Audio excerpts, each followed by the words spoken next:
Hi friends, my name is Srinivasu, geography faculty. ఈరోజు సరిహద్దు రేఖలు భారతదేశంతో ఎలా ఉంటాయి అనేటువంటి అంశం గురించి మనం మాట్లాడుకునే ప్రయత్నం చేద్దాం. Okay, right. సో ఇండియాకు ఇతర దేశాల మధ్య ఉన్న సరిహద్దు రేఖలు మనం తీసుకుంటే, సో ఫస్ట్ వచ్చేసి మనం ఏం చెప్పచ్చు అంటే రాడ్ క్లిప్ రేఖ. రాడ్ క్లిప్ రేఖ.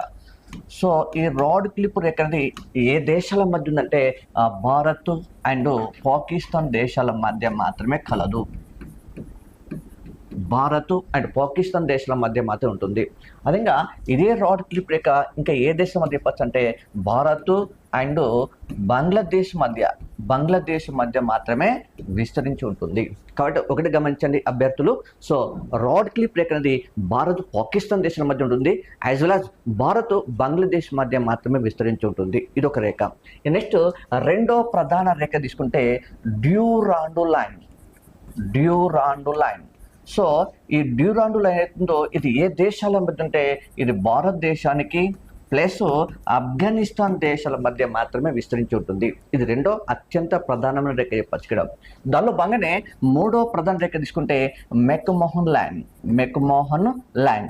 సో ఈ మెక్మోహన్ లైన్ అవుతుందో ఇది ఏ దేశాల మధ్య అంటే ఇది కూడా భారత్ అండ్ సో చైనా దేశాల మధ్య మాత్రమే విస్తరించి ఉంటుంది. చాలా ప్రీవియస్ తీసుకుంటే ఎక్కువ ఈ మెక్మోహన్ రేఖ మీద అడిగిన సందర్భాలున్నాయి. మనం ఎక్కువ దీని మీద ఫోకస్ చేయాల్సిన అవసరం ఎక్కువ ఉంటుంది.